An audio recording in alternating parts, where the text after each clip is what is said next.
बिस्मिल्लाहिर्रहमानिर्रहीम। अस्सलाम वालेकुम। Hello everyone, I hope you all are doing well. आज का जो हमारा नावल है that's about devil on the cross by गुगी व तियांगो। इस नावल पे ऑलरेडी एक वीडियो मेरी बनी है, मीन जो पार्ट 1 था उसमें हमने डिस्कस किया था गुगी व तियांगो की शॉर्ट बायोग्राफी और टाइटल की सिग्निफिकेंस, और साथ में इस नावल के जो की पॉइंट्स थे या जो इम्पोर्टेंट पॉइंट्स थे वो डिस्कस किए थे। So that was part 1। उस वीडियो का लिंक आपको डिस्क्रिप्शन में मिल जाएगा, उसको ज़रूर देख लीजिएगा। आज की वीडियो में हम जस्ट इसकी सेटिंग, कैरेक्टर्स, समरी, थीम्स और सिंबलिज्म को डिस्कस करेंगे। सो टाइम वेस्ट के बगैर let's get started. Setting. The setting of devil on the cross by गुगी wa Thiong'o is primarily in Kenya. इसकी जो सेटिंग है वो केनिया में रखी गई है। During the post colonial period following the countries independence from Britain in 1963। तो लाइक केनिया को आज़ादी मिली थी किस मुल्क से, या किसने इस पे जो हुकूमत की थी वो किसने की थी? ब्रिटिशर्स ने। तो इनको जो इंडिपेंडेंस जो ये सेलिब्रेट करते हैं वो 1963 है। The novel takes place in both rural and urban areas, और इसकी जो सेटिंग है वो रूरल और अर्बन एरियाज़ दोनों में रखी गई है। With much of the action occurring in the city of Nairobi. Nairobi ये एक जगह का नाम है, ये वर्ड बार बार यूज़ होगा, सो इसको लिख लीजिएगा। The novel depicts the contrast between the impoverished rural areas and the urban centers, where economic and political power is constrained in the hands of small elite. अच्छा, यहाँ पे ये होता है, एक फेस्टिवल ये लोग सेलिब्रेट करते हैं, उस फेस्टिवल को हम करेक्टर में भी डिस्कस करेंगे। उसको लीड करने वाले कौन होते हैं? स्मॉल एलिट क्लास होती है। अब स्मॉल एलिट क्लास से मुराद ये है कि वहाँ के जो लोकल लोग होते हैं, जो चोर वगैरह होते हैं या जो रॉबर्स वगैरह होते हैं, वो लोग उस जो प्रोग्राम होता है डेविल्स फीस्ट उसको ऑर्गेनाइज़ करते हैं। The novel also portrays the contrast between traditional African culture and the westernised capitalist culture that was emerge in Kenya. तो ये इस चीज़ को भी जो है इस चीज़ पे भी फोकस करता है, इस चीज़ में भी एक कंट्रास्ट क्रिएट करता है अफ्रीकन और वेस्टर्न कल्चर में। जो कैपिटलिस्ट कल्चर था उनका, ये वेस्टर्न का। Through its setting, the novel highlights the social and economic struggles facing ordinary Kenyans in the wake of colonialism and ongoing battle for independence and social justice। तो ये किस्म का नावल, लाइक आई सेड, कि ये after independence लिखा गया था। इसमें बहुत सी ऐसी चीज़ें हैं जो आज भी केनिया में मौजूद हैं। करेक्टर्स सबसे इम्पोर्टेंट यहाँ पे मैं एक एक चीज़ की एक्सप्लेनेशन नहीं दूंगा, लेकिन मैं आपको इतना बता दूंगा जो इम्पोर्टेंट पॉइंट्स है, बाकी ये आप लोग खुद पढ़ लीजिएगा। वरिंगा कौन थी? वरिंगा जो थी ये इस नावल की जो है मेन करेक्टर है, मींस प्रोटोगनिस्ट है। और ये यंग लड़की होती हैं, ठीक है। ये जो है अपने गांव से उठ के शहर की तरफ आती है, किस लिए? ताकि मैकेनिकल इंजीनियर बन सके। लेकिन इसका जो अंकल होता है वो इसको इंट्रोड्यूस कराता है किसके साथ? किसी एक ओल्ड मैन के साथ। तो वो ओल्ड मैन के साथ फिर इसके रिलेशंस बन जाते हैं, और इस तरह फिर ये प्रेग्नेंट हो जाती है। और इसकी जो बेटी होती है उसका नाम क्या होता है? वॉम्बे। वॉम्बे, ये नाम याद रखिएगा कि इनके नाम थोड़े बहुत डिफ़िकल्ट हैं, लेकिन इसको आप लोगों ने याद रखना है क्योंकि समरी में सारी यही चीज़ें डिस्कस होगी। उस लड़की का नाम क्या होता है जो ये बर्थ देती है? वरिंगा जिसको बर्थ देती है उसका नाम होता है वेम्बे। अब जब ये इस तरह होता है, फिर इसके बाद ये डिफरेंट चीज़ें इसकी मेंशन की गई है, ये सारी चीज़ें हम समरी में भी देखेंगे, समरी में डिस्कस करेंगे। और इस तरह जब ये प्रेग्नेंट हो जाती है, फिर ये जो है वहाँ से फिर मूव करती है, मतलब जो लड़की होती है वेम्बे उसको अपने पेरेंट्स के पास छोड़ देती है और किसी कंपनी में जो है जॉब करना स्टार्ट करती है। इस तरह इसको भी एक्सप्लॉइट किया जाता है। मतलब ये नावल जो है exploitation of the middle class या लोअर क्लास, जो मतलब उनको एक्सप्लॉइट किया जाता है। किस तरह एक्सप्लॉइट करते हैं? कौन करते थे? ये बिजनेस टाइकॉन्स करते थे।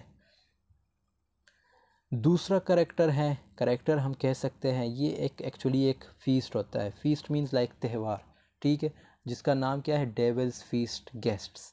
अब यहाँ पे ये बहुत इंपॉर्टेंट चीज़ है क्योंकि ये नावल इसी के इर्द गिर्द भी घूमता है। डेविल्स फीस्ट गेस्ट्स ये एक त्यौहार होता है केनिया में, ठीक है। और इसमें क्या होता है? इसमें सब लोगों को इकट्ठा किया जाता है। सब लोगों से मुराद ये है, ख़ुद इकट्ठे नहीं होते, मतलब ख़ुद तो होते हैं लेकिन डिफरेंट जगहों से आते हैं। उसकी मेन वजह ये होती है क्योंकि इन्होंने अपने स्टोरीज़ बताने होते हैं। अब स्टोरी से मुराद ये नहीं कि भाई लैला मजनू की कहानी सुनानी है, नहीं, वहाँ पे इन्होंने ये स्टोरीज़ बतानी होती है कि भाई मैंने इतने लोगों को एक्सप्लॉइट किया है, मैंने इतने फ़ीमेल को एक्सप्लॉइट किया, ये चीज़ें बतानी होती है। तो ये इसके जो ऑर्गेनाइज़र होते हैं वो केनिया के अपने लोग होते हैं। स्मॉल एलिट क्लास होती है जो अभी हमने सेटिंग में डिस्कस की। स्मॉल एलिट क्लास से मुराद जो वहाँ पे रोबर्स होते हैं, जो बहुत छोटे बड़े जो है लाइक रोबर्स होते हैं, थीव्स होते हैं, चोर वगैरह होते हैं, जो डाकू वगैरह होते हैं, वो ऑर्गेनाइज़र होते हैं इस त्यौहार के। और इसमें जो लोग इंटर होते हैं, जो गेस्ट होते हैं, वो कौन होते हैं? वो बड़े बड़े बिजनेसमैन होते हैं, मीन्स बिजनेस टाइकॉन्स होते हैं। और वो बिजनेस टाइकॉन्स कौन होते हैं? ऑब्वियसली उनको आप कह सकते हैं कि एक किस्म के डेविल होते हैं। तो इसीलिए कहते हैं ना डेविल्स फीस्ट, कहते हैं कि सारे शैतान एक ही जगह इकट्ठे हुए। सो इट मीन्स ये सारे एक ही जगह इकट्ठे होते हैं और अपनी स्टोरी सुनाते हैं कि मैंने इस तरह ये काम किया है। और जो अच्छी स्टोरी सुनाएगा, जितनी जुल्म उसने जो जुल्म वो करता होगा या जो उसने किया होगा, उसका जो है उसे फिर वो कंपटीशन का लाइक किस्म का अवार्ड मिलता है। सो ये चीज़ें जो है डेविल्स फीस्ट में डिस्कस होती हैं और यही चीज़ को आप लोगों ने याद रखना है क्योंकि यही चीज़ जो है डिस्कस होती है पूरे नावल में। और फिर लाइक इसमें जो है इस फीस्ट में मतलब इस त्यौहार में वरंगा भी आ जाती है, उसी तरह दूसरे करेक्टर्स वरंगा के साथ होती है तो वो भी आ जाते हैं इस फीस्ट को ज्वाइन करने के लिए, मतलब इस त्यौहार को मनाने के लिए।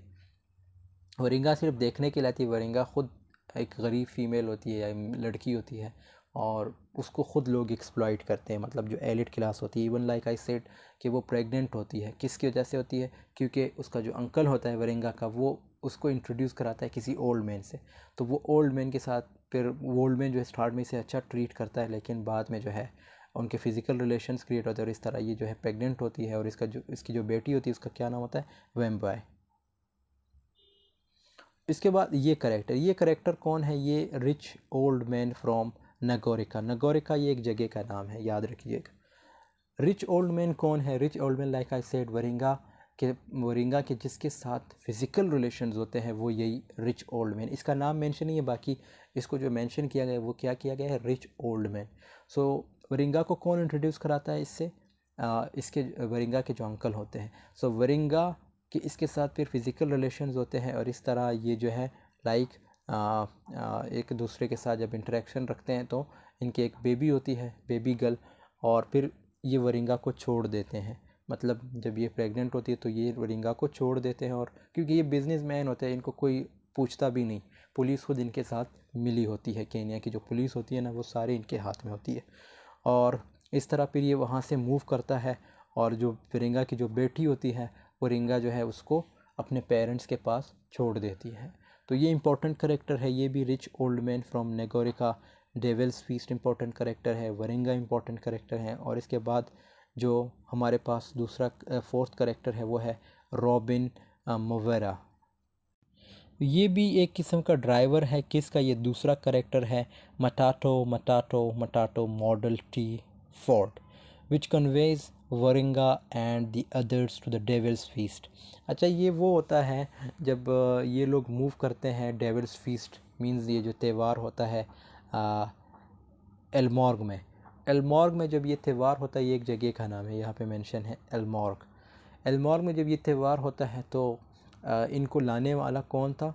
ये था रॉबिन मोवेरा। रॉबिन मोवेरा एक किस्म का ड्राइवर है, इनको कैरी करता है और ये ग्रीडी पर्सन होता है, मीन्स एक लालची पर्सन होता है।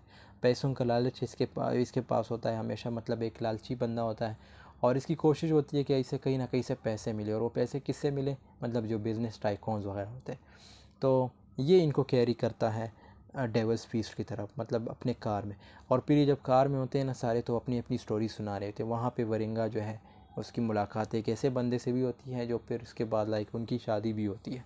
सो ये सारी चीज़ें हम समरी में भी देखेंगे। बाकी इसका अपने इंपॉर्टेंट करेक्टर ये है, जो पहले 3 थे वो इंपॉर्टेंट है, ये इतना इंपॉर्टेंट करेक्टर नहीं है। Maturi is a hard-working builder, the representative of working class in the novel. He used to work for the same company as Waringa, but when अच्छा ये करेक्टर इंपॉर्टेंट है। ये करेक्टर ये है लाइक आई सेड कि वरिंगा जब mechanical engineering के ख्वाब लेके आती है शहर में, तो जब वरिंगा के अंकल उसको इंट्रोड्यूस कराते हैं एक ओल्ड मैन के साथ, तो वरिंगा तो ऑब्वियसली प्रेग्नेंट हो जाती है, तो वो अपने ख्वाब जो मैकेनिकल इंजीनियरिंग का जो ख्वाब था वो छोड़ देती है, मतलब उससे हट जाती है। अब मटूरी जो है, सॉरी, वरिंगा जो है क्या करती है, वरिंगा एक कंपनी ज्वाइन करती है। कौन सी कंपनी होती है? Champions company. तो वहाँ पे ये मटूरी भी काम करता है। अब मटूरी जो है, मटूरी ऑब्वियसली ये एक इम्पोर्टेंट करेक्टर है, लेकिन एक हार्ड वर्किंग बिल्डर होता है और इसको भी बॉस निकाल देता है। इसकी मेन वजह ये होती है क्योंकि ये तनख्वाह मांगता है और इसने अपने रहने के लिए ऑब्वियसली तनख्वाह मांगनी होती है। तो बॉस जो है, जो इसका बॉस होता है, वो इसे निकाल देता है और फिर इन दोनों की मुलाकात, मटूरी और वरिंगा की मुलाकात, लाइक आई सेड, जब ये रॉबिन इनको डेविल्स फीस्ट की तरफ लेके जा रहा होता है तो इन दोनों की मुलाकात होती है, मटूरी और वरिंगा की, और एक दूसरे को इंट्रोडक्शन देते हैं कि मतलब दोनों ने एक ही साथ काम किया था। पहले ये दूसरे को नहीं जानते थे, लेकिन जब एक दूसरे को इंट्रोड्यूस करते तो फिर एक दूसरे को याद आता है कि हमने तो एक ही साथ काम किया था। और वो कौन सी कंपनी थी? Champions company. Wangari, Wangari is a pheasant women and a kind of counter. अच्छा, ये इतना इंपॉर्टेंट करेक्टर नहीं है, लेकिन फिर भी इसका अपने एक शॉर्ट एक्सप्लेनेशन मैं आपको दे दूँगा। ये एक पीसेंट वुमेन होती है और ये भी जहाँ पे ये जो फेस्टिवल हो रहा होता है वहाँ मूव करती हैं उस फेस्टिवल को देखने के लिए, और पुलिस इसके भी पीछे होती है। एक्चुअली में ये लाइक यहाँ पे जो मेंशन है कि ये केनिया के इंडिपेंडेंस के लिए लड़ी थी, ठीक है, ये इम्पोर्टेंट है, ये चीज़, ये इम्पोर्टेंट लाइक पॉइंट है कि ये केनिया की इंडिपेंडेंस के लिए, इंडिपेंडेंस डे के लिए लड़ी थी। लेकिन पुलिस भी इसके पीछे होती है और लाइक गलत फहमी होती है पुलिस को, और इसको जो है अरेस्ट करते हैं, और इस तरह जो है फिर ये जो है लाइक अपनी जो बेगुनाही है वो साबित करने की कोशिश करती है, लेकिन पुलिस इसकी कोई बात नहीं मानती। और आखिर में जो है लाइक इसके साथ भी यही होता है कि जब ये वहाँ पहुँचती है जहाँ पे ये जो फेस्टिवल हो रहा होता है, डेविल्स फीस्ट, तो वहाँ पे भी फिर ये पुलिस को अपनी बेगुनाही जो है साबित करने की कोशिश करती है, लेकिन पुलिस इसको, इसकी जो बेगुनाही या जो सज़ा है वो मतलब still they don't want to forgive her. और इसके बाद जो हमारे पास करेक्टर है वो है गुटायरिया। गुटायरिया जो है ये हमारे पास एक म्यूज़िशियन और प्रोफेसर होता है, और ये भी वही करेक्टर है जब ये लोग मूव करते हैं किधर, ये डेविल्स फीस्ट की तरफ। तो ये भी लाइक आई सेड कि जब ये गाड़ी में होते हैं सारे तो एक दूसरे को इंट्रोडक्शन देते हैं। सो सेम टू सेम गटूरिया भी उस वक्त इंट्रोडक्शन देता है, और ये एक प्रोफेसर होता है, ये इंपॉर्टेंट करेक्टर है और यूनिवर्सिटी नैरोबिया, और ये एक म्यूज़िशियन भी होते हैं यहाँ पे मेंशन है। और ये एक कंपोजिशन मींस एक म्यूज़िक जो है कंपोज करना चाहते हैं केनिया के लिए, नेशनल जो केनिया की नेशनल हिस्ट्री है उससे रिलेटेड। और इस तरह ये करेक्टर भी इम्पोर्टेंट है और ये भी वहाँ पहुँच जाते हैं वरिंगा के साथ। और इसके साथ साथ ये जो है वरिंगा और इनका जो है एक दूसरे के साथ रिलेशन क्रिएट होता है, मींस एक दूसरे को पसंद करने स्टार्ट करते हैं, गुटेरिया और वरिंगा, ठीक है। ये दोनों करेक्टर याद रखना, क्योंकि ये दोनों एक दूसरे को पसंद करने लगते हैं, एक दूसरे से प्यार करने लगते हैं, लेकिन लास्ट में कुछ इनके साथ डिफरेंट होता है, वो हम समरी में डिस्कस करेंगे। अगर हम यहाँ पे बता दें तो फिर उस चीज़ का जो है लाइक ट्विस्ट चला जाएगा। और इसके बाद जो हमारे पास करेक्टर है वो है मवेरेरी वा मुकेरी। मवेरेरी मा वुकेरी ये जो है एक international business major and scholar who joins the other characters in their journey to Ilmorog. तो ललमॉर्ग की तरफ, ललमॉर्ग एक जगह का नाम है जहाँ पे ये डेविल्स फीस्ट होती है। सो ये करेक्टर जो है उनको भी लाइक उसी जगह ज्वाइन करता है, और इस तरह ये जो है एक ऐसा करेक्टर है जो बिज़नेस टाइकॉन्स के साथ मिला होता है। मींस ये ख़ुद एक लाइक इंटरनेशनल बिजनेस मैन होता है। एज़ आई सेड कि ये जो है एक केनियन होते हैं, ठीक है। और ये फिर जब डेविल्स फीस्ट हो रही होती है, मतलब जब वो त्यौहार चल रहा होता है, तो ये खड़े होते हैं अब स्टेज पे और ये चीज़ कहते हैं कि केनिया के जो ख़ुद मतलब जो अपने लोग हैं उनको चाहिए कि लोगों को जो है लाइक सेलेक्ट करें कि कौन जो है विनर है और कौन विनर नहीं है। लाइक आई सेड, जब हमने इसका आई थिंक पिछली वीडियो में क्या इस वीडियो में हमने जब डिस्कस किया था कि जब ये इस वीडियो में जब डेविल्स फीस्ट होती है तो उसमें कंपटीशन होती है, ठीक है। कंपटीशन लाइक सब अपनी अपनी स्टोरी सुना रहे होते हैं, लैला मजनू की स्टोरी नहीं होती, बाकी इसमें ये स्टोरी होती है कि आपने ये बताना होता है कि मैंने इतने लोगों को एक्सप्लॉइट किया, इतने जुल्म किया। तो जो अच्छी स्टोरी सुनाएगा, मतलब जितना जुल्म जिसने किया होगा उसको वो कंपटीशन वो जीतता है। तो ये कहता है कि ये सारी चीज़ें हम फॉरेनर से क्यों सुने। अब वो जो फॉरेनर्स होते हैं, मतलब जो फॉरेनर बिजनेस टाइकून्स होते हैं, वो Japan, Germany, Canada, America, Britain, different ममालिक से आते हैं अपनी स्टोरी सुनाने के लिए कि किस तरह हमने लोगों को एक्सप्लॉइट किया है। तो ये कहता है, ये स्टेज पे आते हैं और कहते हैं कि हम अपने जो ख़ुद के लोग हैं, मतलब जो केनिया के लोग हैं, वो अपनी स्टोरीज़ क्यों ना सुनाएं, हम इनकी स्टोरीज़ क्यों सुने।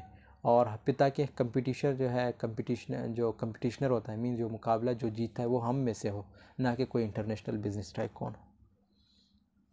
द डेविल भी इम्पोर्टेंट करेक्टर है, लेकिन इतना इम्पोर्टेंट नहीं है। बाकी द डेविल्स फीस्ट जो हमने डिस्कस किया था वो इम्पोर्टेंट है, उसको आप लोगों ने देख लिया। सो डेविल इस तरह इम्पोर्टेंट है लाइक एक एल्गोरिकल फिगर की तरह है। अब डेविल से आप मुराद ले सकते हैं कि जो बिज़नेस टाइकून्स होते हैं वो डेविल्स होते हैं, ठीक है। वो इस तरह शैतान टाइप होते हैं क्योंकि लाइक स्टार्ट में आपसे बड़े अच्छे तरीके से मिलते हैं, लेकिन उनके मकासद कुछ और होते हैं।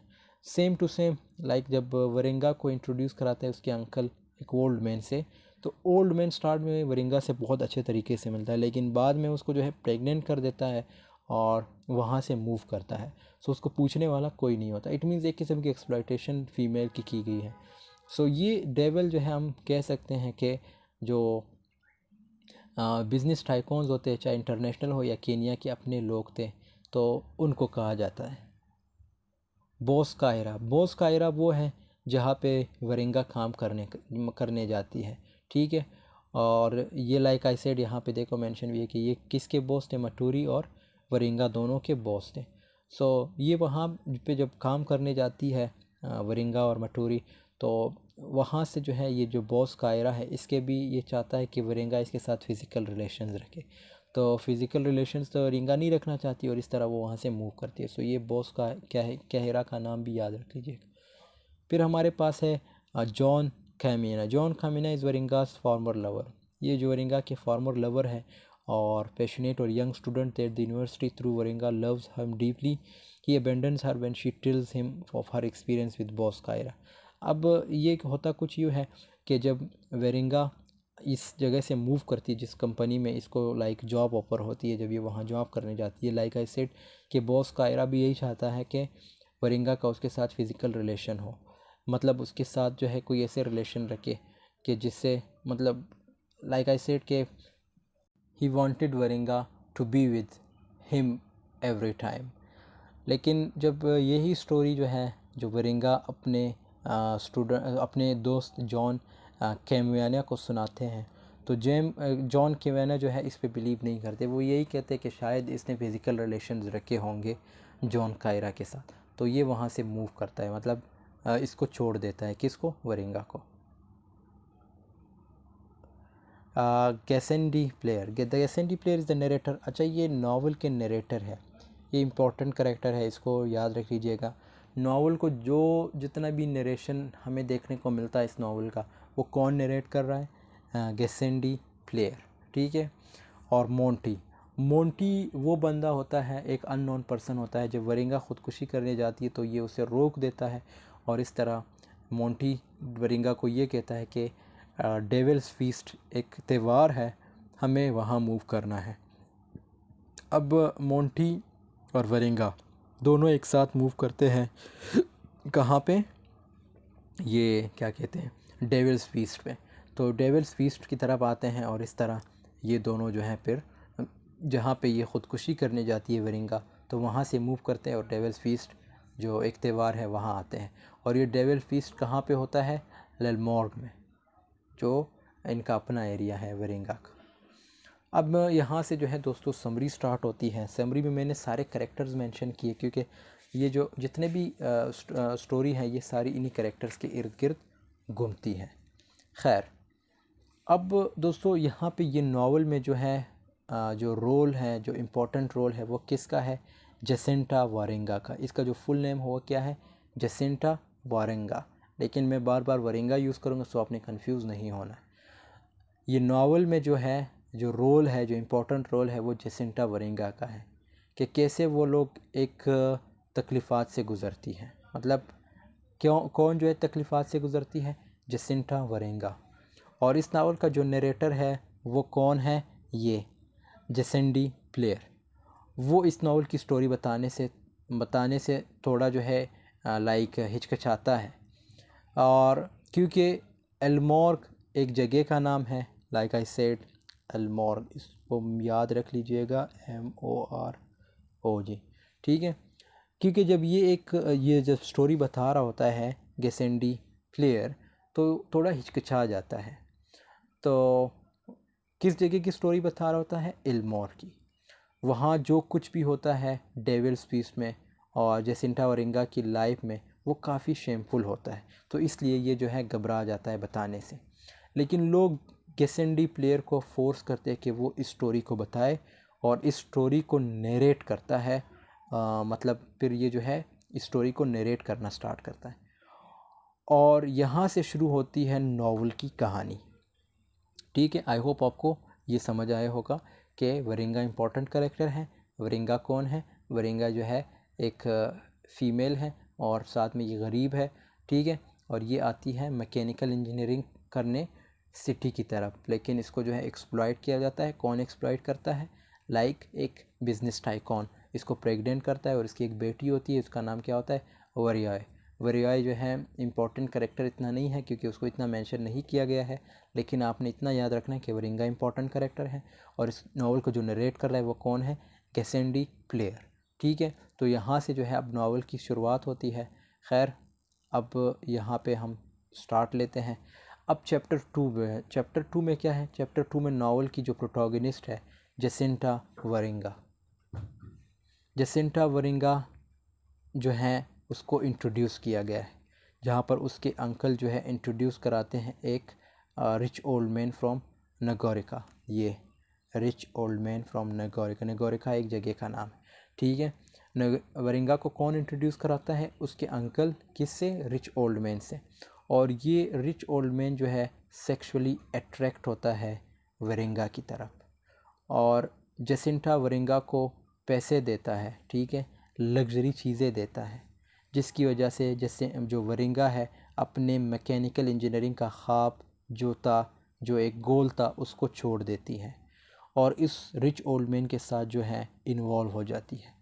रिच ओल्ड मैन जो है इसे स्टार्टिंग में इसे बहुत से अच्छे से ट्रीट करता है, और उसे जब ये पता चलता है कि वरिंगा प्रेग्नेंट हो चुकी है, उसकी वजह से वो उसे छोड़ देता है, ठीक है। रिच ओल्ड मैन जब इसको ये पता चलता है कि वरिंगा जो है प्रेग्नेंट हो चुकी है मेरी वजह से, मतलब रिच ओल्ड मैन की वजह से, तो वो इसे छोड़ देता है। वरिंगा जो है एक बेटी को जन्म देती है जिसका नाम होता है वेम्बुआई। वेम्बुआई का स्पेलिंग ये है WAMBUI। ये तो एक बेटी को जन्म देती हैं, उसका नाम क्या होता है? वेम्बुआई। अब वरिंगा अपनी बेटी को अपने पेरेंट्स के पास छोड़ देती है और चली जाती है एक कंस्ट्रक्शन साइट पर जॉब करने के लिए, जिसका नाम होता है चैम्पियन कंस्ट्रक्शन, जहाँ का बॉस होता है बॉस कायरा। ये मेंशन है, ठीक है, बॉस कायरा। अब बॉस कायरा जो है वरिंगा की तरफ अट्रैक्ट होता है, कोशिश करता है कि उसके साथ फ़िज़िकल रिलेशंस बनाए, लेकिन इस वजह से वरिंगा वो जॉब छोड़ देती है, और वो अपने जॉब छोड़ने की वजह अपने बॉयफ्रेंड यानी जॉन, ये जो नीचे मेंशन है ये जॉन कैमुयाने के साथ शेयर करती है।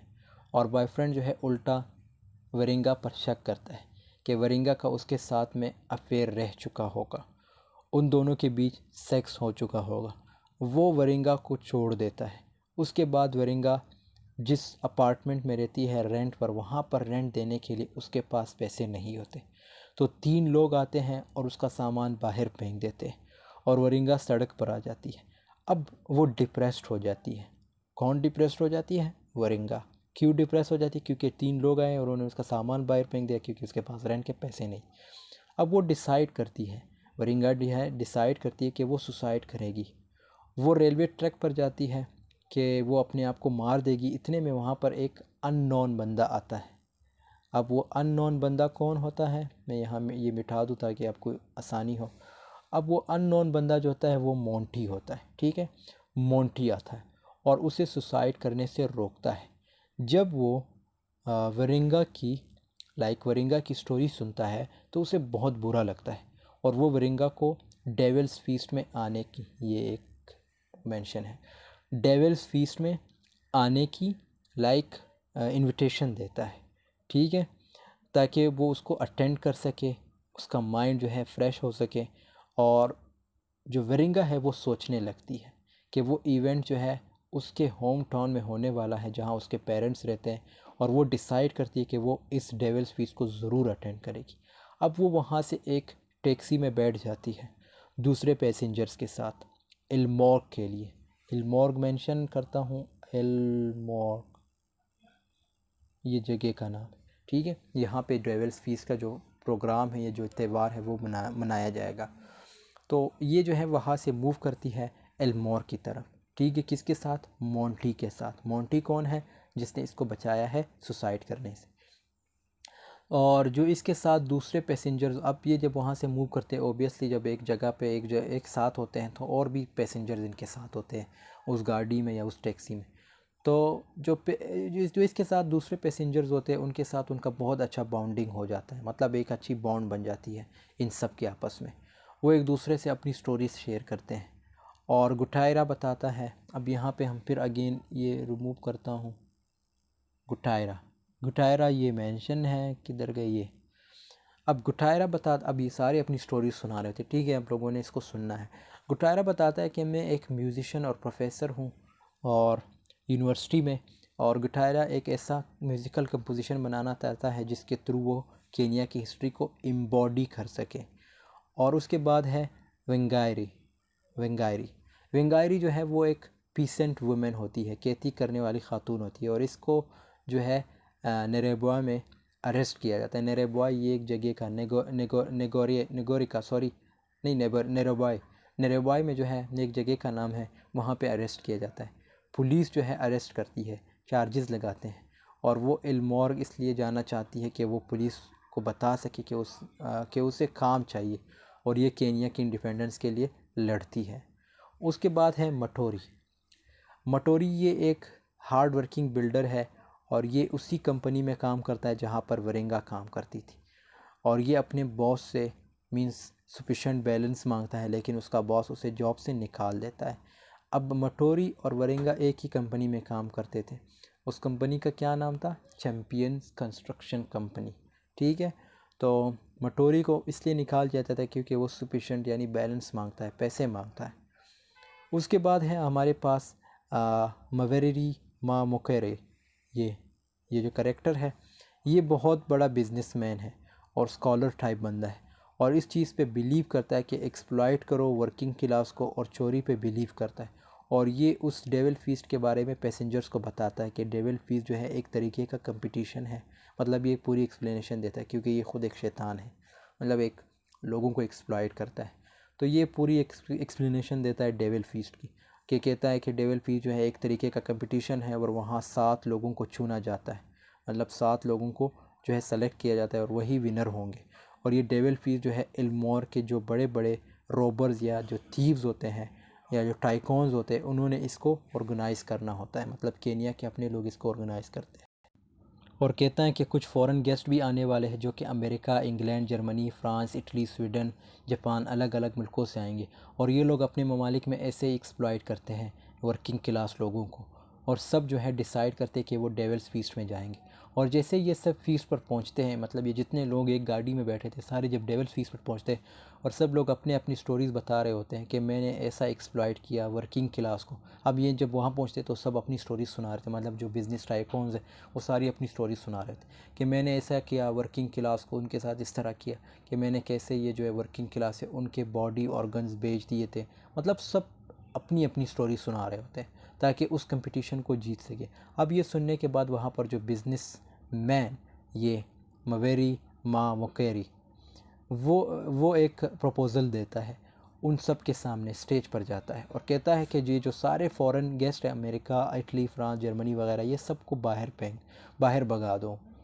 क्योंकि ये तो फॉरेनर्स है, मतलब कंपटीशन जो है हमारे बीच होना चाहिए, मतलब केनिया के लोगों के बीच होना चाहिए, ताकि जो भी दौलत हम कमा रहे हैं मिलकर उसका बड़ा पोर्शन हमें मिले, मतलब उसका जो बड़ा हिस्सा है वो हमें मिले, और इन फॉरेनर्स का उसमें कोई इन्वॉल्वमेंट ना हो। अब ये सुनने के बाद जो फॉरेनर्स होते हैं वो नाराज़ हो जाते हैं, वहाँ पर भगदड़ मच जाती है। अब वहाँ पर वरिंगा और गुटारिया ये वरिंगा और गुटारिया किधर गई है, गुटारिया जो है डिसाइड करते हैं कि वो ऑब्ज़र्वर्स की तरह वहाँ पर रहेंगे और इनकी एक्टिविटीज़ में इन्वॉल्व नहीं होंगे। और वह मटोरी और वरिंगा जो है पुलिस को बुलाते हैं ताकि वो आए और इन लोगों को अरेस्ट करे, जिन लोगों ने ना जाने कैसे कैसे वर्किंग क्लास को एक्सप्लॉइट किया है, जिनकी वजह से इन सबको इतनी तकलीफ़ हुई है। पुलिस आती है और वरिंगा को ही अरेस्ट कर लेती है, ठीक है, वेंगारी को ही अरेस्ट कर लेती है। अच्छा सॉरी, यहाँ पे ये जो वेंगारी है, नॉट वरिंगा, ठीक है। वेंगारी और मटोरी जो गटोरिया जो है ये पुलिस को बुलाते हैं, वरिंगा इनके साथ नहीं होती, ठीक है।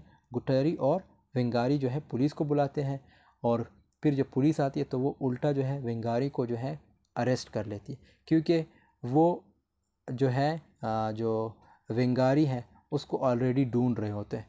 और मटोरी क्या करता है, जो लोकल वर्किंग लोग होते हैं, जो स्टूडेंट्स होते हैं, जिनको किसी भी तरीके से इन बिजनेसमैन ने टॉर्चर किया है, इन सब को लाता है उस ग्रुप को और उस इवेंट को जो है वही रुकवा देता है। लेकिन वो जो ऑर्गेनाइज़र्स के मेंबर्स थे, मतलब जिन्होंने ये फीस्ट, मतलब ये जो त्यौहार ऑर्गेनाइज़ किया था, जो थीव्स थे, जो रॉबर्स थे, वो सब वहाँ से भाग जाते हैं। सारे फॉरेनर्स गेस्ट भी भाग जाते हैं, मतलब सारे भागने में कामयाब हो जाते हैं। अब इस इवेंट को 2 साल बीत जाते हैं और वरिंगा जो है लाइक गुटेरिया के साथ इन्वॉल्व है, दोनों शादी करना चाहते हैं। अब वरिंगा किसका, अब यहाँ पे अगेन वरिंगा का जिक्र आता है। वरिंग मैं यहाँ मिटा देता हूँ ताकि आप लोगों को समझ आए। वरिंगा किसके साथ इन्वॉल्व है, अब गुटेरिया के साथ, ठीक है। वरिंगा गुटेरिया के साथ इन्वॉल्व है ताकि वो एक दूसरे के साथ शादी कर सकें, शादी करना चाहते हैं। और इसमें वरिंगा का जो मैकेनिकल इंजीनियरिंग बनने का ख्वाब पूरा हो जाता है। इसने जो ख्वाब लेके आई थी सिटी में ताकि एक मैकेनिकल इंजीनियर बन सके, वो ख्वाब जो है इसका पूरा हो जाता है और वो एक गैराज में काम करती है। इधर गुटेरी भी एक म्यूज़िकल कंपोजिशन बना लेता है। तो इधर जो है फिर बॉस काहिरा जो है वर्किंग, जो वरिंगा का भी कभी बॉस हुआ करता था, वो उस गैराज को ख़रीद लेता है, ठीक है। ये बॉस कायरा जो कभी गुटेरिया और वरिंगा का क्या था, बॉस हुआ करता था। तो जिस गैराज में वरिंगा काम करती है, ये बॉस क्या करता है, उस गैराज को ही ख़रीद लेता है। अब ये किसकी बदौलत करता है, क्योंकि ये ख़ुद बिजनेसमैन होता है बॉस कायरा। तो ये जो है लाइक अमेरिका, जर्मनी और जापान, इनके बिज़नेस में या इनके थ्रू जो है ये गैराज ख़रीद लेता है और वहाँ पर एक टूरिस्ट होटल बनाना चाहता है। मतलब जो इन्होंने गैराज ले लिया था बॉस कायरा ने, तो वहाँ पे एक टूरिस्ट होटल बनाना चाहता है। और इसी दौरान गुटेरिया जो है वरिंगा को अपने साथ ले जाता है। गुटेरिया जो है किसको, वरिंगा को अपने साथ ले जाता है ताकि उसे अपने पेरेंट्स से मिलाए। और जब वो उसके मदर से मिलती है तो गुटेरिया की माँ उसे बहुत प्यार देती है। लेकिन जब वो गुटेरिया के फादर से मिलती है तो वो रिच ओल्ड मैन होता है, जिसकी वजह से वरिंगा जो है प्रेग्नेंट हुई थी, ठीक है। अब कहानी में ट्विस्ट आ रहा है, यहाँ पे ये पॉइंट मैं दोबारा एक्सप्लेन करूँगा ताकि आपको समझ आए। गुटेरिया क्या करता है, वरिंगा को अपने साथ ले जाता है क्योंकि ये दोनों एक दूसरे को लाइक करते हैं, ठीक है। अब गुटेरिया जब क्यों लेके जाता है, ताकि वरिंगा को अपने पेरेंट्स से मिलाए ताकि इन दोनों की शादी हो। अब गुटेरिया जब स्टार्ट में वरिंगा को अपनी माँ के साथ मिलाता है तो क्या होता है, वरिंगा को जो है गुटेरिया की जो माँ है वो वरिंगा को बहुत ज़्यादा प्यार देती। अब गुटेरिया के फादर की बारी आती है। गुटेरिया जब वरिंगा को अपने फादर से मिलाती है तो फादर इसका कौन निकलता है, वो रिच ओल्ड मैन निकलता है। और ये रिच ओल्ड मैन मैंने बताया था कि ये वो बंदा होता है जब वरिंगा को प्रेग्नेंट करता है, ठीक है, और वहाँ से भाग जाता है, मतलब छोड़ के चला जाता है। और ये एक बिजनेसमैन होता है। तो जब जो रिच ओल्ड मैन है, जब वो वरिंगा को देखता है तो वो हैरान हो जाता है और फिर इसके करीब आता है और इसको टच करने की कोशिश करता है। ये जो रिच ओल्ड मैन है ये वरिंगा को फिर टच करने की कोशिश करता है और इतने में वरिंगा को गुस्सा आ जाता है। वरिंगा जो है लाइक इसकी वजह से जो प्रेग्नेंट हुई थी, तो वरिंगा जो है लाइक उसको गुस्सा आ जाता है और यानी वो ओल्ड मैन फिर से वरिंगा को टच करने की कोशिश करता है, जिसकी वजह से वो ज़ोर से चलाती है। पहले ये ज़ोर से चलाती है, कौन, वरिंगा। जब ये टच करने की कोशिश करता है वरिंगा ज़ोर से चलाती है और उन्हें शूट कर देती है। किसको शूट कर देती है, वरिंगा जो है ये ओल्ड रिच मैन को शूट कर देती है, यानी गुटेरिया के फादर को शूट कर देती है और वो इसी जगह मर जाता है, गन से वो मर जाता है। और ये गन, अब आप सोच रहे हैं कि ये गन वरिंगा के पास कैसे आया। वो एक एक्चुअली ये गन जो है वरिंगा को जो है गुटेरिया ने दिया था। ठीक है, गुटेरिया ने क्यों दिया था? ताकि ये अपना सेल्फ डिफेंस कर सके। और ये गन कब दिया था? जब ये डेविल्स फीस्ट में थे, क्योंकि डेविल्स फीस्ट में कुछ भी हो सकता था। तो सेल्फ डिफेंस करने के लिए गुटेरिया को ये गन दिया था। किसने? वरिंगा ने। गुटेरिया ने ये गन किसको दिया था? वरिंगा को, ताकि वो अपना सेल्फ डिफेंस कर सके। लेकिन वही गन इसने गुटेरिया के फादर पे यूज़ किया, ओल्ड मैन पे, और इस तरह इसकी डेथ हो जाती है। और जब इसकी डेथ हो जाती है उस गन से, तो वहाँ पे और बिज़नेस टाइकॉन्स भी उस वक्त इसके घर में होते हैं, रिच ओल्ड मैन के, यानी गुटेरिया के घर में होते हैं। तो वरिंगा क्या करती है? उन सब बिजनेसमैन्स को भी मार देती है। ठीक है, उन सब बिजनेसमैन्स को, मतलब ओल्ड रिच मैन को तो मार दिया, साथ में जो दूसरे बिजनेस टाइकॉन्स थे जो वर्किंग क्लास को एक्सप्लॉइट करते थे, उन सब को भी मार देते हैं। और इस तरह ये नावल की दोस्तों एंडिंग होती है। अब क्या होता है, जो गुटेरिया है, ये नावल की एंडिंग यहाँ पे हो जाती है। जो गुटेरिया है वो देखता रह जाता है, वो देखता है कि मैं किसकी हेल्प करूँ, किसको सपोर्ट दूँ, यानी अपने लवर को, वरिंगा को, या मेरे जो फादर है जिसको वरिंगा ने मार दिया, यानी कातिल को, क्योंकि कातिल भी वरिंगा है और लवर भी वरिंगा है। किसके? गुटेरिया के। तो ये हैरान रह जाता है और उधर ही खड़ा रहता है। तो यहाँ पे जो है नावल की एंडिंग होती है। अब दोस्तों यहाँ पे ऑब्वियसली नावल की एंडिंग तो होगी, आई होप को पसंद आई होगी वीडियो। इसकी जो हम कह सकते हैं कि जो टाइटल सिग्निफिकेंस है वो क्या हो सकता है। देखो, the devil is finished but it will come back in different way and forms. Crucifixion होता है क्रॉस पर, किसका? क्राइस्ट का। आपने देखा होगा कि जो क्रिश्चियनिटी में जो साइन होता है उसमें ये साइन इस तरह होता है। ठीक है, वहाँ पे क्रूसिफिकेशन होता है क्रॉस पर, किसका? क्राइस्ट का। लेकिन यही क्रॉस इस नावल में, यहाँ पर क्रूसिफिकेशन तो नहीं है, डेविल। लेकिन वरिंगा जब ये बड़े बड़े बिजनेस टाइकॉन्स को मारती है जिन्होंने एक्सप्लॉइट किया था गरीब लोगों को, तो एक्चुअली डेविल जो है, devil in the form of like businessman and tycoons, उनको पनिश करती है नावल के एंड में, उनको शूट करती है। तो एक तरीके से उस डेविल को पनिशमेंट मिलती है। मगर भले ही इस डेविल को जो है लाइक अलग अलग फॉर्म में हर पीरियड में, जैसे जैसे केनिया को आज़ादी नहीं मिली थी, मतलब जब केनिया को आज़ादी नहीं मिली थी, उससे पहले उससे पहले मतलब आज़ादी मिलने के बाद भी ये डेविल मौजूद है। पहले जब फॉरेनर्स उन पर हुकूमत करते थे, वो अपने तरीके से हुकूमत चलाते थे, लोगों को एक्सप्लॉइट करते थे। लेकिन जब केनिया को आज़ादी मिली, उसके बावजूद भी भले ही लोकल लोगों को ये लगता होगा कि उन्हें इंडिपेंडेंस मिल गया है, यानी आज़ादी मिल गया है, दरअसल फॉरेनर्स कहीं ना कहीं उसमें इन्वॉल्व होते हैं, वो अपने ही पॉलिसी चलाते हैं, उन्होंने उनके माइंड को एक तरीके से ग़ुलाम बना रखा होता है। इस तरीके से वो डेविल जो है through out the novel present means like present होता है या प्रेजेंट रहता है। और ये the devil on the cross, जो क्राइस्ट क्रॉस पे होता है, ये जो है क्रिश्चियनिटी में ये होता है like the Christ is going to reborn. तो क्रिश्चियनिटी में ये क्या कहते हैं कि the Christ is going to reborn, और उनका ईन नहीं है, बल्कि भले ही उसका क्रूसिफिकेशन हुआ हो या, but he is going to come back, means जो क्राइस्ट है वो he is going to come back. इसी तरह लाइक जो ये जो बिज़नेस मैन होते हैं या जो बिज़नेस टाइकॉन्स होते हैं, ये लोगों को एक्सप्लॉइट करते रहेंगे। बेशक चाहे केनिया को आज़ादी मिली हो या ना मिली हो, मिल तो गई है, लेकिन स्टिल केनिया में यही चीज़ें कॉमन है और होता रहेगा ये सब कुछ। थीम्स, सबसे पहला है नियो कॉलोनियलिज्म। ये वीडियो बहुत लंबी हो गई है, लेकिन ये आप लोग शॉर्ट इसको समझ लीजिएगा। न्यू कॉलोनियलिज्म जो है, the novel critics the new colonialism system that emerge in Kenya after it's independence from Britain in 1963। New colonialism का मतलब ये कि जो मतलब कॉलोनीज़ के बाद क्या होता है। ठीक है, अब इसको जो है 1963 में जब इनको ब्रिटेन से आज़ादी मिली केनिया को, this system continue to allow western corporations and governments to exert significant influence over Africa economics and politics. अच्छा, नियो कॉलोनियलिज्म का मतलब ये कि जब आप एक्सप्लॉइट करते हो, मतलब उनको आज़ादी दे दी, लेकिन फिर भी जब आप उनकी चीज़ों को एक्सप्लॉइट करते हो, उनके पॉलिटिक्स को जो है रूल करते हो, उनकी इकोनॉमी को रूल करते हो, इसको हम क्या कहते हैं? Neo colonialism. ठीक है, तो ये सारी चीज़ें आज भी कॉमन है और ये बहुत से ममालिक में कॉमन है। अगर ब्रिटिशर्स ने उनको आज़ादी दी है, लेकिन फिर भी उनके जो सिस्टम है जो पॉलिटिक्स है, जो इकोनॉमी है, वो वही लोग चलाते हैं। कैपिटलिज़म का बहुत इंपॉर्टेंट थीम है। कैपिटलिज़म से मुराद ये कि जो सरमाएदार होते हैं, जब वो किस तरह एक्सप्लॉइट करते हैं वर्किंग क्लास को। सो ये पूरी एक्सप्लेनेशन है, आप लोग देख लीजिएगा।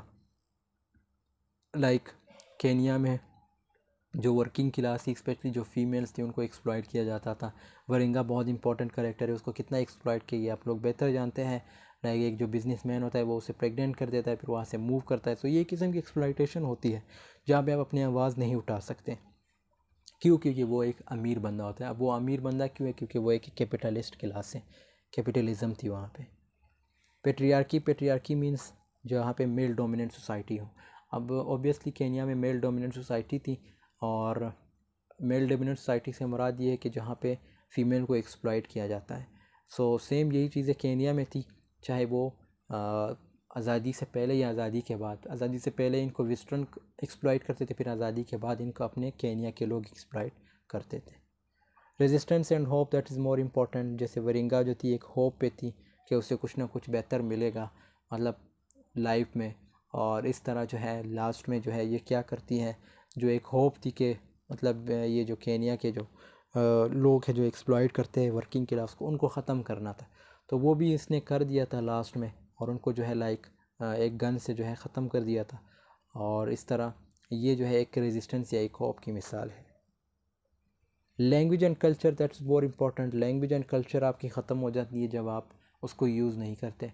सो सेम टू सेम अगर इसके हम राइटर की बात करें, गुगी वा तियांगो, वो ख़ुद जब स्टार्ट में उसने लिखना स्टार्ट किया, इंग्लिश में लिखना स्टार्ट किया था, लेकिन फिर इसे रियलाइज़ हुआ कि भाई इंग्लिश जो है that is not more important for me. जो मेरी कल्चर है या जो मेरा कल्चर है, जो मेरी लैंग्वेज है, दैट्स मोर इम्पॉर्टेंट। और इसमें इसने फिर उस लैंग्वेज या उस कल्चर को अडॉप्ट किया और उसमें लिखना स्टार्ट किया। अब सिम्बॉलिज़म की बात करते हैं। द डेविल, देखो डेविल सिंपल जो है किसको लाइक सिम्बलाइज़ करता है? केनिया की जो अपर क्लास होती है या जो कैपिटलिस्ट क्लास होती है, उनको। अब डेविल से मुराद ये है कि ये वो लोग होते हैं, ये भी एक शैतान की शक्ल में होते हैं, लोगों के एक्सप्लॉइट करते हैं। जैसे शैतान लोगों को बहकाता है, इसी तरह ये लोग भी लोगों को बहकाते हैं और लोगों को एक्सप्लॉइट करते हैं, अपना काम निकालते हैं और फिर उनको लीव करते हैं। The cross, the cross is another important symbol in all representing the suffering and sacrifice that are necessary for social change। अच्छा, द क्रॉस लाइक अगर क्रिश्चियनिटी में देखें द क्राइस्ट को मेंशन करते हैं, ठीक है। तो इससे क्या होता है कि आपने सेक्रीफाइस देनी होती है, कुर्बानी देनी होती है। अगर आपने वाकई चेंज लानी है, सोशल चेंज लानी है, तो ये चीज़ें इंपॉर्टेंट है। जैसे अब यहाँ पे किसने कुर्बानी दी? जो कुछ जो लाइक बिज़नेस टाइकॉन्स थे, उनको मार दिया था। किसने मार दिया था? वरिंगा ने। तो ये किस्म की कुर्बानी हुई, ठीक है। और वरिंगा को पता था कि मेरे साथ कुछ भी हो सकता है, लेकिन वरिंगा ने ये क्यों किया? एक किस्म की कुर्बानी दी ताकि जो आने वाली नस्ल है उसको ये पता चले कि भाई ये सीन जो है मतलब अगर ऐसा सीन हो तो आपने ये करना है। तो कुर्बानी दी है एक किस्म की। The marketplace. The marketplace is a recurring setting in the novel and symbolizes the complication of people and resources that are central to capitalism। अच्छा, मार्केट प्लेस में का मतलब ये है कि जो आपके रिसोर्सेज हैं, जो आपकी चीज़ें हैं, वो किसके हाथ में होती है? वो ऑब्वियसली इनके हाथ में होती है। ये जो क्या कहते हैं, जो कैपिटलिस्ट होते हैं, जो कैपिटलिज़म में जो लोगों को एक्सप्लॉइट करते हैं, जो गरीब लोगों को एक्सप्लॉइट करते हैं, जो मिडिल क्लास या लोअर क्लास लोगों को एक्सप्लॉइट करते हैं। तो ये मार्केट प्लेस से मुराद ये कि जो आपके रिसोर्सेज होते हैं, जो आपकी चीज़ें होती है, वो इनके हाथ में होती है। Language is a powerful symbol in all representing the ways in which culture, heritage and identity can be suppressed और रिक्लेम्ड। अच्छा, लैंग्वेज का ये सीन है कि भाई जो आपकी लैंग्वेज है उसको भी जो है लाइक सप्रेस किया जाता है, तो उसको ख़त्म करने की कोशिश की जाती है। उसकी मेन वजह ये है, देखो जब आप के कोई हुकूमत करता है तो उनका कल्चर आप एडॉप्ट करना स्टार्ट करते हैं, और इससे क्या होगा? आपके कल्चर का जो है वो बेड़ा गर्क हो जाएगा, मतलब कल्चर ख़त्म हो जाएगा। और आप क्या करेंगे? आप उनके लैंग्वेज को अडॉप्ट करेंगे, आप उनके कल्चर को अडॉप्ट करेंगे। तो ये इंपॉर्टेंट है ये सिंबल।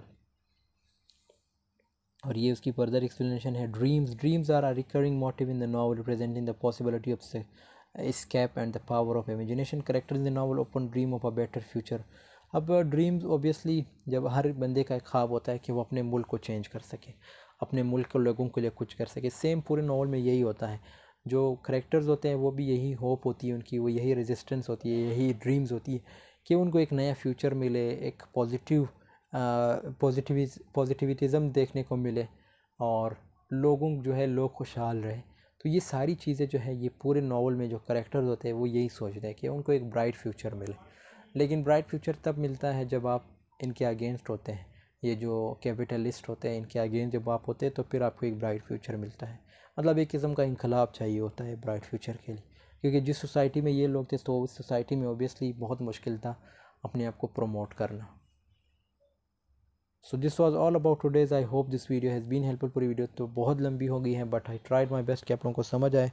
बाकी ये पूरे एक नोट्स हैं और आप लोग इसको पढ़ लीजिएगा और इसको नोट कर लीजिएगा। आई होप ये जो नोट्स है आपके लिए इंपॉर्टेंट होंगे।